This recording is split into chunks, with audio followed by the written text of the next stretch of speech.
...105,4 FM Pro 2 dari Singaraja, teman terbaik kamu. Balik lagi bareng Ningsi di Sore Ceria, bikin sore kamu makin berwarna. Spesial di Sore Ceria kali ini teman Pro 2, kita di dialog tanggap bencana ya. Nah, kita akan berbicara atau membahas topik yang pastinya ini penting dan relevan, yaitu pertolongan pertama pada luka bakar gitu ya. Nah, kalau berbicara mengenai luka bakar ini bisa terjadi kapan aja dan di mana aja, baik di rumah, tempat kerja, atau juga di tengah bencana alam gitu ya. Jadi untuk mengetahui cara gimana sih gitu bisa ngasih pertolongan pertama yang tepat untuk membuat perbedaan besar juga dalam proses penyembuhan dan juga pencegahannya kayak gimana, kita akan berbincang bersama narasumber yang sudah hadir di Pro 2 ya. Oke, kita sapa langsung. Ada Komang Badriasi SP. Selamat sore Kak Komang. Selamat sore Kak. Oke, kemudian satu lagi ada Nurse Cok Agung Indra Putra Mahardika S, kepanjang banget. Aku panggil siapa nih Kak? Kak Indra saja. Kak Indra aja. Oke, banyak banget soalnya bisa Agung Indra Putra Mahardika gitu ya. Oke, biar lebih akrab lagi aku panggil Kak Indra aja ya. Yeah. Oke, sore ini kita ngebahas tentang pertolongan pertama pada luka bakar. Wah, ini juga penting banget ya kita tahu, apalagi anak-anak muda. Nah, sebenarnya topik yang kita bahas sore hari ini ada nggak sih kaitannya dengan sekarang kan cuaca lagi mau musim panas begitu. Ada sangkut pautannya nggak sih? Karena seperti ada artikel yang aku baca di negara India itu kan sekarang lagi cuaca panas, itu bisa sampai 48 derajat Celcius, banyak yang mengalami luka bakar di situ. Gimana nih Kak? Jadi kalau berbicara luka bakar itu sebenarnya banyak penyebabnya Kak. Salah satunya tadi katanya karena cuaca yang terik. Jadi salah satunya ada radiasi. Itu salah satu juga penyebab terjadinya luka bakar. Kemudian ada juga karena listrik. Nah, biasanya kan kalau tegangan listrik yang terlalu tinggi itu bisa menyebabkan luka bakar. Ada juga paparan api itu juga bisa panas, jadi lebih dari 60 derajat itu juga bisa menyebabkan luka bakar. Kemudian kalau air panas itu juga bisa ya? Ya.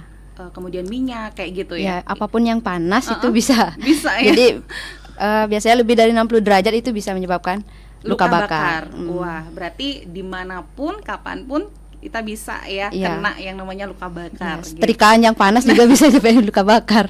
Iya, bener banget. Tapi kalau orang panas enggak ya? Enggak. Oke, nah terus yang perlu kita tahu nih, langkah pertama yang harus kita lakuin buat ngadepin seseorang kalau lagi kena luka bakar nih kayak gimana? Kan macam-macam tuh ya luka bakar. Ya, ada derajatnya nih itu Bu. Kalau luka bakar derajat 1 dia hanya kena lapisan luar dari kulit, itu bentuknya ciri khasnya memerah. Tanda-tandanya itu kemerahan. Kemudian ada terlihat kemerahan pada kulit. Kemudian nih kalau derajat 2 itu masuk ke daerah intrakutan atau subkutannya. Itu sudah masuk ke jaringan kulitnya bagian dalam, kena jaringan lunaknya gitu.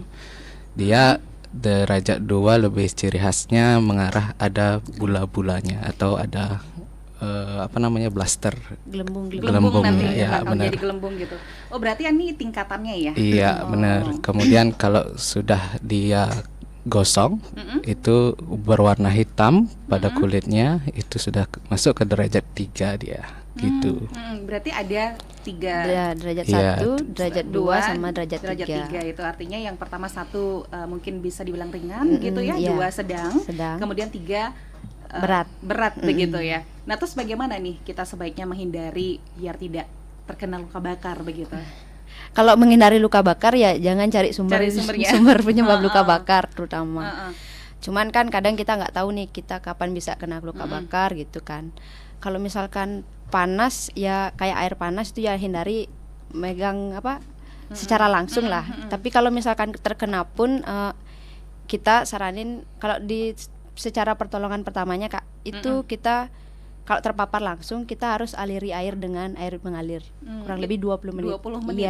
Itu perlu ditambahin sabun atau seperti apa Kak? Enggak sih, itu cukup dialiri air selama 20 menit. Itu air yang mengalir, ya. Bukan air es gitu, bukan air yang dalam kalau misalkan dalam ember gitu kan ya kita alirin aja langsung ke lukanya. Selama 20 menit, kurang lebih 20 menit. Iya, setelah itu baru dibalut, kemudian kalau bisa kita sih nyaranin ke rujuk aja kalau misalkan terlalu parah. Tapi kebiasaan. Tapi kalau yang tingkat yang ringan dulu seperti apa setelah kita aliri air selama 20 menit? Ya biasanya diistirahatkan aja, didiamkan. Biasanya kalau kenapa kita aliri air itu biar suhu yang kan kalau panas suhunya beda nih kan. Kalau kita gunain air yang kubangan itu misalnya yang ember kita rendam tangannya. Suhunya yang di sini tuh tetap diam ya Kak, berpindah ke air. Makanya kalau kita ngerendam sesuatu kalau diam kan pindah nih ke airnya. Jadi suhu di dalam yang terkena itu masih sama aja, nggak bisa berubah gitu. Makanya dialiri air biar suhunya berubah gitu. Kemudian kalau yang tingkat sedang pertolongannya seperti apa lagi setelah dialirin air selama 20 menit? Kalau tingkat sedang dia dipastikan dulu sama perlakuannya kayak ringan. Dialirkan dengan air mengalir dulu sampai 20 menit. Kalau misalkan suhunya sudah mulai dengan terbiasa dengan suhu tubuhnya, muncul tanda-tanda bula tadi atau gelembung tadi, itu dipastikan jangan dipecah gitu.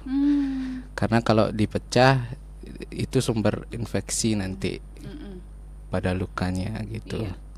Jadi kebanyakan pada masyarakat itu ketika muncul gelembung itu dipecahkan gelembungnya itu airnya, sehingga ketika dirujuk ke fasilitas kesehatan, nah muncul tanda-tanda infeksi pada luka tersebut gitu.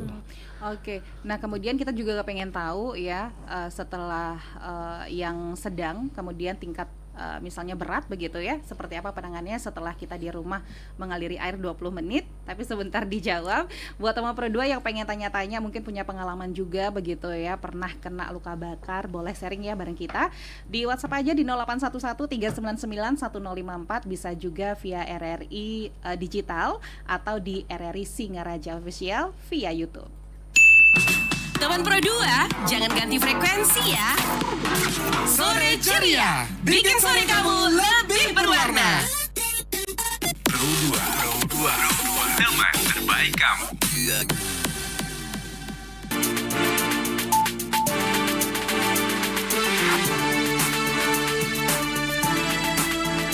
Kecelakaan bisa terjadi kapan dan di mana saja. Pertolongan pertama pada kecelakaan merupakan penanganan darurat untuk korban kecelakaan. Staf pelayanan PMI Daud Puji Raharjo menyampaikan beberapa langkah pertolongan pertama pada kecelakaan yang bisa dilakukan. Pertama, amati dan waspadai kondisi lingkungan. Kedua, cek tingkat kesadaran korban. Ketiga, periksa pernapasan dan kondisi luka korban. Keempat, pastikan korban di tempat yang aman. Kelima, hubungi layanan ambulan dan pihak polisi. Kami mohon kepada masyarakat untuk menyimpan nomor layanan emergensi. Yuk pahami langkah pertolongan pertama pada kecelakaan dengan tepat dan benar.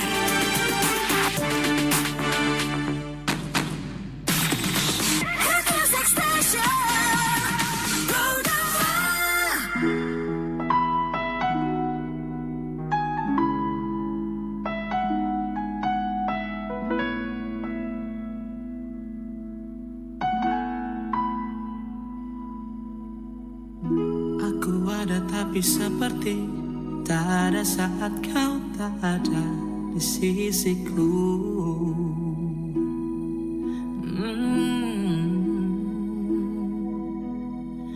Karena kamulah gemintang yang hinggapi setiap malam kau terangi gelapku. Apa aku tanpa kamu? Tak ada tujuan, sebab hanya kamu pelita hatiku. Cintaku kan selalu tertuju padamu. Kau seberangi samudra hanya untuk bersamamu. Jurang yang membentang antara kau dan aku takkan melebihi cintaku kepadamu.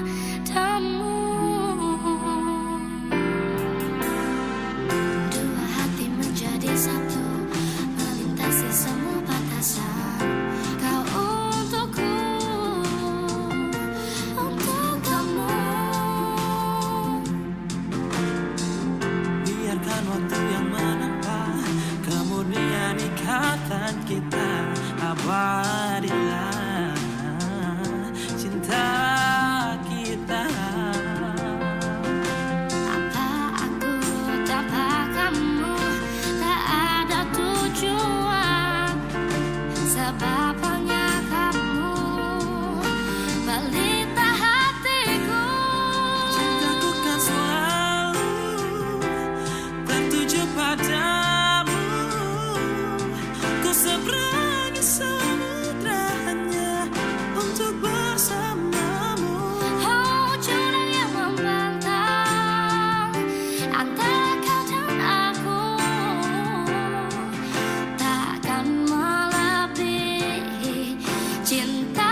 tetaplah menjadi dirimu.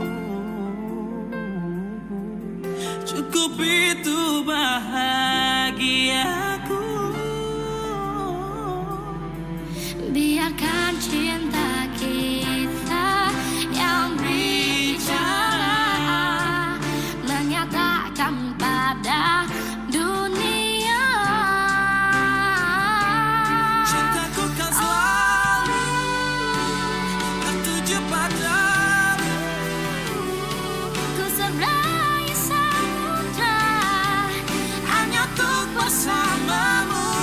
jurang yang membentang antara kau dan aku, takkan melebihi, tak akan melebihi cintaku kepadamu.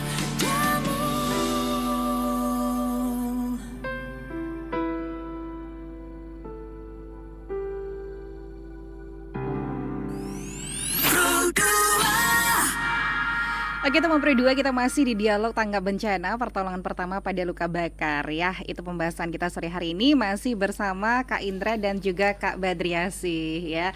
Oke, kita lanjutin lagi nih Kak ya, ngebahas tentang gimana nih lanjutan pertolongan selanjutnya bagi luka bakar berat begitu. Harus kayak gimana lagi? Iya, untuk sekali lagi untuk pertolongan pertama pada luka bakar, untuk penanganannya yang pertama itu ketika mengalami luka bakar, itu bagian yang luka itu dialirkan dengan air mengalir kemudian sampai kurang lebih 20 menit. Nah, dipastikan juga aliran air itu jangan terlalu deras tekanannya karena bisa memberikan rasa yang nggak nyaman terhadap luka. Kemudian yang kedua itu jika menggunakan perhiasan pada daerah yang terkena luka bakar itu bisa dilepas dulu karena bisa menyebabkan juga dia menghantarkan panas ke daerah yang lain. Yang ketiga itu dipastikan ada istilah pada kita itu melakukan penilaian dini namanya Kak. Penilaian dini itu kita pantau dari nafas kemudian nadinya gitu. Itu dilakukan selama 1 menit gitu. Kalau misalkan dia stabil atau normal, kita baru rujuk ke fasilitas kesehatan gitu. Kemudian luka bakar tersebut juga tergantung di bagian tubuh yang mana juga Kak lagi Kak. Karena kalau daerah seperti wajah yang terkena, kemudian pada bagian leher, kemudian pada alat kelamin, itu dia perlu segera dirujuk ke fasilitas kesehatan atau rumah sakit agar bisa dilakukan tata laksana lebih lanjut. Karena ketika mengalami luka bakar pada daerah tenggorokan itu terutama itu bisa menyebabkan penyempitan pada area tenggorokan, jadi jalan nafasnya bisa terganggu gitu. Itu yang terpenting. Baik, itu yang terpenting ya, diingat ya teman Pro 2 ya. Tapi mudah-mudahan kita semuanya selalu aman gitu ya. Dan kita bakal lihat dulu ke WhatsApp, sudah ada yang ikutan, tapi kita ke RRI Singaraja Official dulu ya. Via YouTube sudah ada yang gabung. Terima kasih nih atensinya semuanya, katanya bagus ya, Pro 2 memang top. Kemudian ada Aumi yang bertanya, gimana nih caranya bisa tahu level kategori luka bakar? Nah, tadi juga kita sempat bahas ya sebenarnya. Mungkin bisa disampaikan sedikit aja. Ya, ada 3 untuk level dari luka bakar tersebut. Yang pertama itu level 1, dia karena radiasi bisa gitu. Dia hanya mengantarkan sampai ruas permukaan kulit saja. Kemudian yang kedua itu sudah masuk dia ke jaringan kulit, jaringan lunaknya Kak. Kemudian menimbulkan dia seperti bula atau gelembung. Kemudian yang ketiga atau derajat 3 itu dia sudah membakar sampai intrakutan, istilahnya paling dalam, sampai jaringan tulangnya itu atau tulang-tulang tersebut kelihatan dan berbentuk dia berwarna kehitaman seperti itu. Jadi kayak gitu ya levelnya Ya, ya. kalau Ada- ditanya yang mana paling sakit, ya pastinya. Semuanya luka bakar sakit. Tapi yang lebih sakit yang paling sakit paling itu level 2 sebenarnya. level 2 Iya. Oh ya, kenapa? Kok bisa? Karena- Wah, ini aku salah nih, makanya aku tadi jawab level 3. Jujur. Salah. Heeh. Jadi yang karena kenapa derajat 2 yang lebih sakit? Karena derajat 3 sudah ada kematian sel dia. Jaringan itu sudah mengalami kematian. Jadi nggak terasa dia sakit gitu. Oh gitu. Iya. Berarti daripada yang level 2 ini sudah harus ke dokter kah? kalau Tergantung. ya tergantung dari setiap individu itu kan berbeda rentang gini ya menahan sakitnya gitu Kak. Ya kalau misalkan dia nggak bisa nahan sakitnya segera Dibawa ya. Ya. Oke, ada Sudiarsih ya via WhatsApp yang bertanya, selamat sore kakak-kakak semuanya. Aku pengen tanya nih ya, seperti pengalaman-pengalaman yang sudah ya, yang sudah dilakuin oleh orang tua aku juga saat memberikan pertolongan pertama pada luka bakar. Biasanya aku dikasih kopi atau blue ya Blue kayak Band. blue band Blue gitu Band. ya. Blue band ya. Oke, gimana tuh Kak? Katanya tadi kan ya pernah kita ngomong Iya. lebih baik dialiri air kan? Iya. Mm-mm.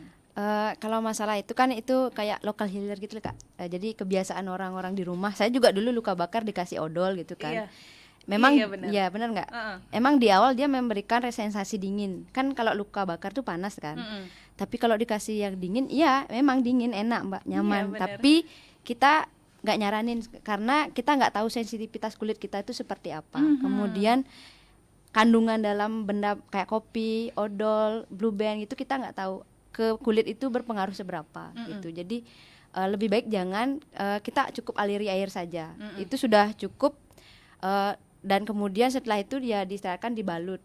Kalau misalkan perlu dibawa ke fasilitas kesehatan ya dibawa ke fasilitas kesehatan. Ada satu lagi, ini pengalaman juga pernah ngasih pertolongan pertama sama memang ada minyak-minyak tradisional seperti itu. Bisa nggak sih? Minyak tradisional yang gimana nih Kak? Yang bisa dipakai untuk mengobati luka bakar. Iya, kalau misalkan kembali lagi Kak, kalau kita secara umum bicara, itu ada beberapa orang yang hipersensitivitas terhadap kulitnya, iya. Ada yang cocok, ada yang tidak terhadap minyak tersebut gitu. Bahkan ada yang, kalau saya biasanya di rumah sering dikasih lidah buaya itu. Iya. Ya, tapi kan sudah kembali lagi hipersensitivitas itu terhadap orang berbeda-beda. Ada yang reaksinya alergi malahan ketika dikasih lidah buaya tersebut atau kopi dan sebagainya. Jadi dan juga secara gini teori itu ketika mengalami luka bakar itu kan jaringannya terbakar Kak. Iya. Kalau kita berikan kopi dia mengendap jadinya jaringan yang terbakar itu makin masuk ke dalam jadinya gitu. Kenapa harus dialirkan agar terhanyut dia jaringan yang terbakar di tubuhnya itu kulitnya itu terhanyut dari dalam air yang mengalir gitu. Oke, jadi itu yang lebih tepat Iya. ya. Jadi kalau misalnya terkena hindari dulu yang itu, Iya. tapi pertolongan pertama yaitu mengaliri air selama 20 menit. Air yang langsung dari ini ya. Iya. Oke. Nah, kemudian tadi disebutin juga setelah kita mengaliri air, kita balut. Nah, balutnya nih kayak gimana nih Kak? Pakai kain apakah kayak gitu? Ada nggak sih gininya? Biar dibalut itu biasanya sih pakai yang bersih. Kain yang bersih gitu. Iya bersih. Apa aja? Kemudian kalau bisa ada yang steril lebih baiknya yang steril. Cukup ditutup atau dibalut. Tujuannya sih biar nggak terinfeksi dari luar sih Kak. Jadi nggak ada terkontaminan lagi gitu. nggak ada bahan tertentu lah Nggak, ya, kain iya. bahan tertentu untuk Yang dipakai ya ngebalut bersih gitu ya. dan bersih sih. Kalau misalnya ada yang steril lebih baik yang steril gitu.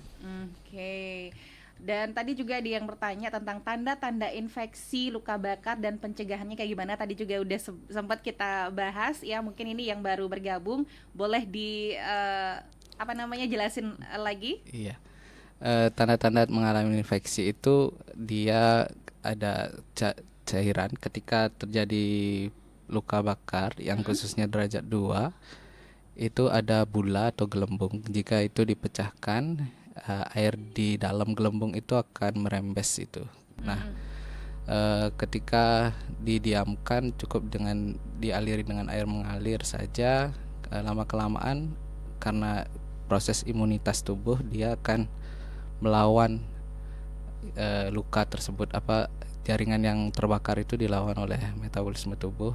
Nah, sehingga ketika tidak bersih kita melakukan atau tidak secara tepat, dia akan terus berair dia Kak, dan berwarna sedikit kekuningan gitu. Jadi itu ya.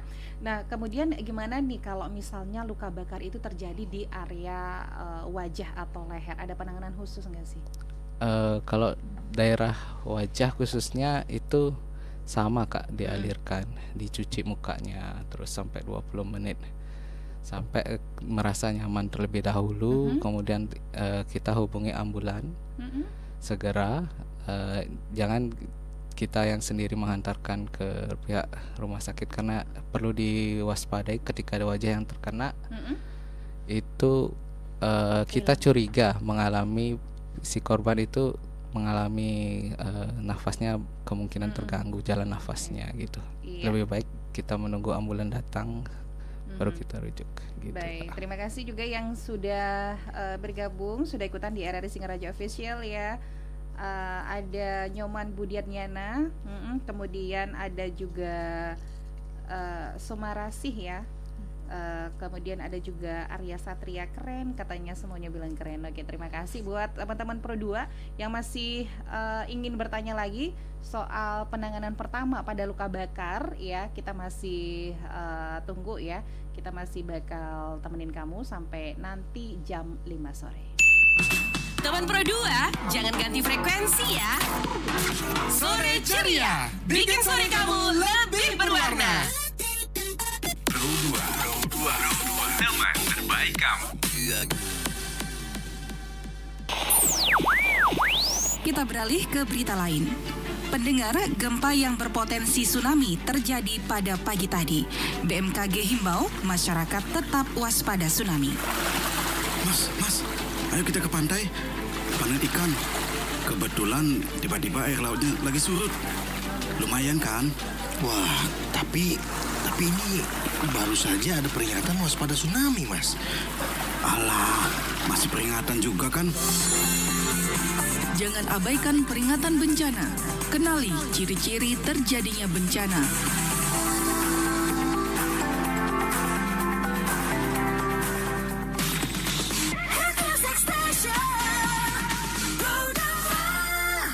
Dua masih bareng Kak Indra dan juga Kak Badriasi dari relawan PMI Singaraja ya, Kabupaten Buleleng. Kita juga masih ngomongin tentang pertolongan pertama pada luka bakar. Oke, terima kasih yang sudah ikutan nih, terus banyak yang nonton ya di RRI Singaraja Official kita. Ada Kak Tusad, ini baru informasi namanya ya, informasi top. Oke, ada Daud Pujirarjo juga, terima kasih infonya katanya. Kemudian ada Tris, mantap. Ini baru namanya informasi dari Dominat Power. Oke, buat semuanya terima kasih ya. Oke, kita kembali ke WhatsApp. Tadi ada yang bertanya bagaimana cara memberikan pertolongan pertama pada luka bakar yang disebabkan oleh listrik. Oke. Ya, tadi kan di awal sudah listrik itu juga salah satu bisa menyebabkan luka bakar karena bersentuhan organ kita itu biasanya bersentuhan langsung dengan benda yang mengalirkan listrik. Jadi listrik itu diubah menjadi panas sehingga bisa menyebabkan luka. Kalau misalkan dia luka bakar listrik itu biasanya tandanya itu ada in out di dalam tubuh. Biasanya misalnya yang bersentuhan itu tangan, yang terbakar di tangan, dia akan masuk ke dalam tubuh, ke organ dalam. Pasti ada jalur out dari listriknya. Biasanya sih di kaki. Jadi ada in, ada outnya, ada tandanya dia di tangan atau di kaki. Nah, jadi kalau luka bakar listrik itu dia cenderung menyerang di bagian organ dalam. Jadi kalau dia bisa melintasi jantung, listriknya bisa menyebabkan ke jantung juga. Jadi biasanya lebih hati-hati kalau misalkan penyebabnya itu adalah aliran listrik. Jadi kalau kita tahu itu karena aliran listrik, pastikan itu kontak listrik itu sudah mati dulu. Jangan sampai nanti kita jadi korban lagi ya. Itu dipastikan mati dulu. Kemudian biasanya kalau orang yang luka bakar karena listrik itu bisa saja tidak sadarkan diri ataupun masih sadar, itu dipastikan lagi kayak tadi dibilang indera kondisinya, nafasnya seperti apa, kemudian dinilai, dan itu harus segera dirujuk ya, karena kita nggak tahu seberapa parah nanti luka yang disebabkan luka bakar listrik tersebut di dalam tubuh gitu.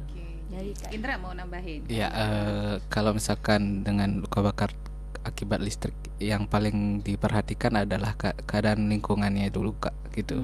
Karena ketika orang yang mengalami serangan listrik atau luka bakar listrik itu daerah di sekitar itu pasti masih harus listriknya gitu. Jadi prinsip pertama pada pertolongan pertama itu adalah amankan diri, baru kita amankan pasien, seperti itu. Kemudian seperti yang dikatakan oleh Badri, ada proses arus yang masuk dan keluar tadi. Biasanya kalau tubuh kita kan sudah memang punya tersendiri dia listrik Kak gitu, kayak jantung kita memompa dengan arus listrik juga gitu.